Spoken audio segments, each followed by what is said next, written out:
नमस्ते दोस्तों, कथानिधि चैनल पर आपका बहुत बहुत स्वागत है। आज एक ज़रा हट के बड़ी प्यारी सी कहानी आपके लिए लेकर आई हूँ। कहानी अच्छी लगे तो लाइक और शेयर ज़रूर कीजिएगा। कहानी का नाम है पीहर। पीहर ये कहानी एक छोटी बच्ची के मुख से कही गई कहानी है। जब वो देखती है कि उसकी बुआ जब ससुराल से मायके में आती है तो उसके कितने लाड़ होते हैं, उसके कितने आव भगत होती है, उसका कैसे सत्कार होता है। बच्ची चाहती है कि उसी तरह से उसका भी सत्कार, उसके भी लाड़ प्यार उसी तरह से हो जैसे बुआ के होते हैं।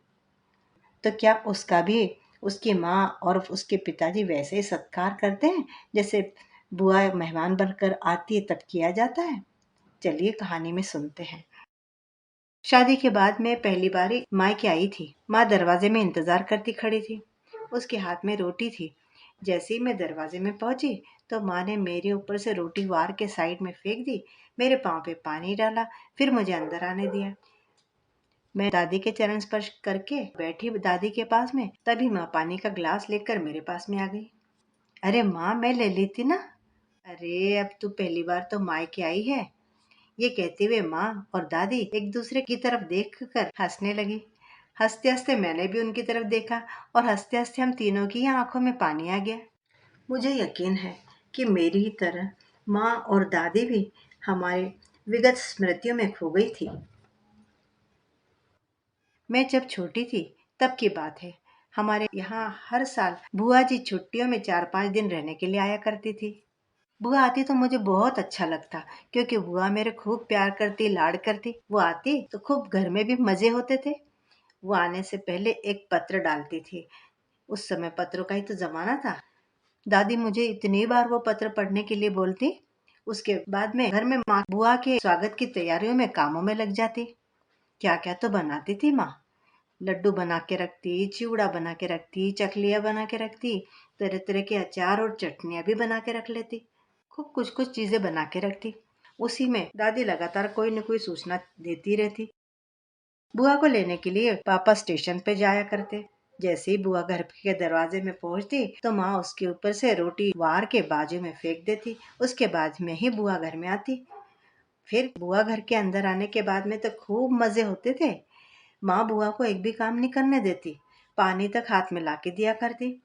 बुआ कहती मैं कुछ करती हूँ, तो फिर माँ बोलती रहने दो, 4 दिन के लिए तो आई हो तुम, तुम्हें ससुराल में तो काम करने ही पड़ते हैं, रहने दो, आराम करो आराम। वहाँ तो फिर है ही काम। खाने में रोज माँ कुछ न कुछ नया बुआ की पसंद का बनाया करती। जिस दिन बुआ जाने वाले थे उसके पहले दिन पापा माँ को पैसे देते। फिर दादी कहती बहू, तुम शाम को मालती के लिए साड़ी लेने जाओगी ना, तो आते समय तुम तीनों भी चूड़ियाँ पहन के आना नई वाली। माँ और बुआ तो इतनी प्यारी प्यारी कांच की चूड़ियाँ पहनती और मुझे मोटे मोटे कड़े पहनवा देती प्लास्टिक के। इस बार मैंने सोच ही लिया था, जब हम लोग गए बाजार में चूड़ियाँ पहनने के लिए तो मैंने कांच की हरी हरी चूड़ियाँ पहनने के लिए रोना शुरू कर दिया। बुआ ने कहा अरे तुम छोटी हो, कभी कभी हाथ में लग जाती चूड़ियाँ, पर मैंने माना नहीं। माँ ने भी मुझे समझाया। आखिर मेरा रोना सुन के बुआ ने माँ से कहा कि ले दो भाभी इसको भी कांच की चूड़ियाँ। जब बुआ ने कहा तब कहीं जाके माँ ने लेकर दी मेरे लिए चूड़ी। मुझे कांच की चूड़ियों की आवाज बड़ी अच्छी लगती थी। घर में आने के बाद में मैंने भी जैसे बुआ ने दादी को चरण स्पर्श किए नई चूड़ियां पहन के आने की वजह से, तो मैंने भी कर दिया। तुरंत ही अरे मेरी सोनू बेटी कह के दादी ने मुझे अपने पास में ले लिया और मेरी पप्पी ले ली। जब बुआ जा रही थी तो माँ ने उसे अचार, कुरडई, पापड़, चटनियाँ और पता नहीं क्या क्या चीजें खूब सारी बांध बांध के दे दी। बुआ के जाने के बाद में 1-2 दिन हो गए होंगे, जब मैं खेल कर घर के अंदर आई तो मैंने दादी के पास में बैठते हुए माँ से कहा माँ मुझे एक गिलास पानी तो ला के दो। माँ बोली अरे तू जाके खुद ले लेना, तुझे लेना आता है ना। तो बुआ को कैसे देती थी? मैंने कहा अरे बुआ ससुराल से पीहर में आती है, 4 दिन के लिए पीहर में रहती है, तो मैं भी तो पीहर में रहती हूँ, दो मुझे पानी। बहुत बोलने लगी आजकल ये, देखा ना माँ जी। और ये कह के उसने मुझे पानी दिया ही नहीं। एक दिन मैंने माँ से कहा माँ खीर बनाओ, तो बोली गुरुवार के दिन बनाऊंगी, उस दिन तुम्हारे पापा का व्रत रहता है। अच्छा, मतलब पापा के लिए बनाएंगी, मेरे लिए थोड़ी ना। खिचड़ी बनाने के लिए बोली, तो बस सादी सी खिचड़ी बना दी। फिर मैंने भी सोचा मैं भी पीहर में जब आऊंगी ना, उसके बगैर तो मुझे कुछ मिलने वाला है नहीं। मैंने तय कर लिया। फिर मैंने भी एक चिट्ठी लिखी। बुआ के समान ही बुआ दादी को लिखते थी, लेकिन मुझे तो माँ पे बहुत गुस्सा आ रहा था, इसलिए मैंने भी दादी को ही चिट्ठी लिखी। बुआ जैसे लिखती थी वैसे ही मैंने भी लिख दिया, प्रिय माँ को नमस्कार। मैंने भी वैसे ही लिख दिया। हालांकि मैं तो दादी को लिख रही थी, पर मुझे ये समझ में ही नहीं आया कि मुझे दादी लिखना चाहिए, माँ नहीं। मैं आ रही हूँ और पापा को मुझे लेने के लिए भेज। हुआ थे उनकी चिट्ठी में पता नहीं क्या क्या लिखती थी, जैसे उनके गाय का वो बछड़ा हो गया है, फिर उनके पड़ोस के घर में इस बार लड़की की शादी है, फिर खेती में गेहूं की बोवनी हो गई है, बहुत कुछ। अब हमारे तो गाय थी नहीं, फिर मैं क्या लिखूं? मैं सोच में पड़ गई। फिर मैंने लिखा, दादी मेरी सहेली रीता है ना, उसकी बिल्ली को 3 बच्चे हो गए हैं और मेरे मित्र का टॉमी गुम गया है। हमने बहुत उसको ढूंढा पर वो मिला ही नहीं, शायद भाग गया कहीं पे। आखिरी में जैसे बुआ लिखती थी वैसे मैंने भी लिख दिया। बाकी सब कुछ ठीक है। बुआ जब चिट्ठी लिखती थी तो बुआ की चिट्ठी में कागज कम पड़ जाता था। मेरा तो कागज काफी खाली रह गया था। पत्र के अंत में मैंने लिखा, दादी की मीनू। फिर माँ जब आसपास नहीं थी तब मैंने वो चिट्ठी चुपचाप टेबल पे रख दी। 2-3 फ्रॉक टॉवेल एक थैली में रख लिया। बुआ कुछ न कुछ खाने के लिए चीजें लेकर आती थी, इसलिए मैंने 2-3 चॉकलेट भी थैले में रख ली। फिर माँ का रुमाल ले लिया और मैं निकल पड़ी। मेरे स्कूल के थोड़े आगे एक बस स्टॉप था।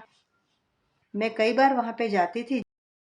जब बुआ आती थी तो पापा उसे लेने के लिए जाते थे, तो मैं भी उनके साथ जाया करती थी। मैं चलती चलती वहीं पर पहुंच गई। वहां एक बेंच बना हुआ था। मैं उसी पर बैठ गई और पापा के इंतजार करने लग गई। काफी देर बीत गई, कोई भी नहीं आया। थोड़ी देर तो मैं अपनी थैली में से मेरी गुड़िया को निकाल के उसी से बातें करती रही। फिर भी पापा नहीं आए। मुझे बहुत आलस आने लगा बैठे बैठे, और मुझे खूब भूख भी लग रही थी, प्यास भी लग रही थी। मैं दूर तक नजर दौड़ा के देख रही थी कि पापा कहीं दिख रहे क्या आते हुए, लेकिन पापा तो दिख ही नहीं रहे थे। इतने में 2 कुत्ते एक दूसरे से लड़ते लड़ते भौंकते हुए उधर ही आ गए। दोनों कुत्ते मेरे इतने पास आ गए कि मैं बहुत जोर के डर गई। जब मैं घबरा के चिल्लाने लगी तो उन दोनों ने आपस में लड़ना छोड़ के मेरी तरफ देख के मुझे पर भौंकने लग गए।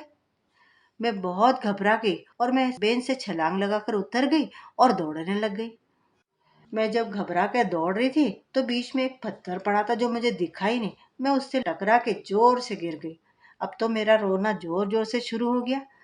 कुत्ते भौंकते हुए मेरे पास आके खड़े हो गए। कुत्तों को मेरे पास आते देख के मैं जोर जोर से चिल्ला चिल्ला के रोने लगी। तब आसपास चलने वाले लोगों का मेरी तरफ ध्यान गया। उन्होंने कुत्तों को भगाया। मेरे घुटने और कलाइयां छिल गई थी और 2-3 हरी चूड़ियां भी फूटकर कलाई में चुभ गई थी। वहां खून आता देखकर मैं और जोर जोर से रोने लगी। मेरा जोर जोर से रोना सुनकर वहां भीड़ में खड़ी एक आंटी मेरे पास में आई और मुझे अपने सीने से लगाकर पुचकार कर चुप कराने का प्रयास करने लगे, लेकिन मैं अपनी कलाई देखकर रोए ही जा रही थी। तब उन्होंने अपनी पानी की बोतल से मेरे हाथ पांव धुलवाए और ज्यादा छिले हुए घुटने पर उनका रुमाल बांध दिया, और एक रुमाल मेरा था ही वो मेरी कलाई पे भी बांध दिया। मेरा भी रोना चल ही रहा था। काफी लोग जमा हो गए थे आसपास। तभी किसी ने पूछा, अरे बिटिया तुम्हारे साथ में कौन है? मैंने नकार में गर्दन हिला दी। फिर मैंने बोला, मेरे पापा मुझे लेने आने वाले हैं। तभी उनमें से किसी व्यक्ति ने मुझे पहचान लिया। बोले, अरे ये तो सुरेश मास्टर जी की बेटी है अपने। मैं जानता हूँ इसे। क्यों बिटिया, तुम मास्टर जी की लड़की हो ना? मैंने हाँ में सिर हिला दिया। चलो बिटिया, मैं तुम्हें छोड़ देता हूँ तुम्हारे घर पे। फिर उन्होंने लोगों से कहा कि वे मुझे पहचानते हैं। फिर मेरा हाथ पकड़ के उन्होंने अपने साइकिल पे मुझे बिठा लिया। साइकिल पे बैठे बैठे मुझे नींद के झोंके आने लगे। मुझे बस इतना याद है कि उन्होंने साइकिल से उतार के मुझे मेरी माँ के गोदी में दे दिया था। बाद में मेरी जब आंख खुली तो मेरे पापा मेरे माथे पे ठंडे पानी के रुमाल रख रहे थे। दादी ने मेरा हाथ अपने हाथों में लेकर रखा था। माँ पास में खड़ी होकर रो रही थी। शायद मुझे बहुत बुखार आ गया था। मीनू बिटिया, अब अच्छा लग रहा है ना?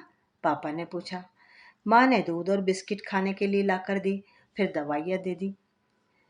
वो 4-5 दिन तो मेरे इतने मज़े थे। माँ खूब अच्छी अच्छी चीज़ें बना बना कर मुझे खिला रही थी। मेरे पास में आके बैठती भी थी। 4-5 दिन के बाद में मेरी तबीयत ठीक हो गई। तब मेरी दादी ने मुझे अपने पास लेके पूछा, मीनू तुम कहाँ गई थी उस दिन? अरे दादी, ये ऐसे क्या कर रहे हो? मैंने तो चिट्ठी लिखी थी ना। कहाँ है चिट्ठी? दादी ने पूछा। वहाँ टेबल पे रखी है। तब माँ ने पत्र की तरफ देखा। पापा को क्यों नहीं भेजा मुझे लाने के लिए? मैं कितनी देर तक वहाँ बैठी पापा की रास्ता देख रही थी। अरे लेकिन ये चिट्ठी तो अभी देख रहे हैं ना हम लोग। तुम गुम गई थी तो हम तुम्हें ढूंढने में ही लग गए थे। बहू जगह जगह जाकर तुम्हें ढूंढ के आई तुम्हारी सहेलियों के घरों में। और जब तुम नहीं मिली तो वो बेचारी रोने बैठ गई थी। तुम्हारे पापा जब ऑफिस आए तो उन्होंने भी हर जगह जाके तुम्हें ढूंढा। तभी वो पड़ोस के का तभी वो उनके पहचान के जो काका जी चाचा है वो तुम्हें लेकर घर पे आए।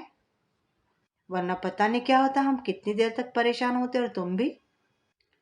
अरे दादी, मैं भी ससुराल से पियर आ रही थी ना, मायके में। इसलिए मैं स्टेशन पे गई थी बुआ के समान। अरे पर क्यों? माँ ने हैरान होके पूछा। तुम्हारी वजह से। तुम तो मुझे उठ के एक गिलास पानी भी नहीं देती ना। मुझसे मत करो बात तुम। मुझे फिर से माँ पे गुस्सा आने लगा था। फिर मैंने दादी को एक सीक्रेट बताने के लहजे में कहा, दादी उस दिन मैंने बोला माँ को कि खीर बनाओ, तो कैसी पतली सी खीर बना के रखी थी, और वो भी कब? गुरुवार के दिन, जिस दिन पापा का व्रत था। मेरे लिए थोड़ी ना बनाई थी। बुआ आती तो कैसी बढ़िया खीर बनाती है, मस्त काजू बादाम डाल के। और मैंने उस दिन खिचड़ी बनाने के लिए बोला था तो ऐसी सादी फिक्की फस खिचड़ी बनाई थी। बुआ आती है तो खिचड़ी भी कैसे बनाती, बढ़िया। खिचड़ी के साथ कड़ी भजिए होते हैं, फिर उसके साथ में सलाद रखती है, पापड़ भी तल के रखती है। उसके साथ में केवल खिचड़ी नहीं रखती है बल्कि हलवा भी बनाती है। कहती है कि अरे दीदी, तुम ससुराल से आई हो मायके में, तुमको सादी खिचड़ी कैसे परोसूंगी। मैंने माँ की नकल करते हुए कहा। बुआ जब कभी हम बोलते हैं ना तो पापड़ को भूंज के दे देती गैस पे। जब बुआ आती तो उसको कढ़ाई में तल के देती है। मुझे वैसे ही अच्छा लगता है। दादी खूब हंसने लगी। मेरा गुस्सा कायम था। ये माँ समझती नहीं है। मुझे भी बुआ के जैसे सब कुछ अच्छा अच्छा चाहिए था। इसीलिए मैंने सोच लिया कि हम भी अब ससुराल से मायके में आएंगे। माँ ने मुझे अपने पास भींच लिया। बोली, बेटी मीनू, अगर तुम हमें मिलती नहीं तो हमने क्या किया होता बेटी। ऐसा कह के माँ दोबारा रोने लग गई। माँ रो रही थी इसलिए मुझे भी रोना आने लगा। बहू अब मिल गई है ना मीनू बिटिया, अब मत रो। दादी ने माँ को और मुझे, हम दोनों को अपने पास में भींच लिया। वो दिन है कि उसके बाद के सभी दिन माँ मेरे लिए भी खीर बनाती है तो बहुत अच्छी बनाती है। उसमें काजू बादाम डालती है। और हाँ, पापड़ भूंज के नहीं देती है बल्कि तेल में अच्छे से तल के देती है। आज ये सब कुछ याद आ रहा है, इसलिए आज मैं असल में ससुराल से पीहर आई हूँ। 4 दिन माँ ने मेरे खूब लाड़ किए, एक भी काम को हाथ नहीं लगाने दिया।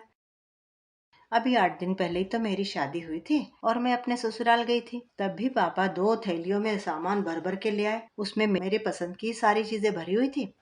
माँ और पापा मुझे कितना प्यार करते हैं, इस बात का आज फिर मुझे शिद्दत से एहसास हुआ। और यह भी समझ में आ गया कि बुआ के आने पर माँ उसके इतने लाड और चाव क्यों करती थी। पता नहीं क्यों मेरी आंखें भर आई। मैं पापा के गले लग के रोने लग गई।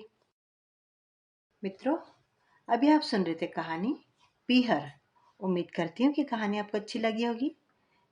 कमेंट बॉक्स में अपनी राय जरूर लिखिएगा। और चैनल पर नए हैं तो चैनल को सब्सक्राइब भी जरूर कर लीजिएगा। आपका दिन शुभ हो।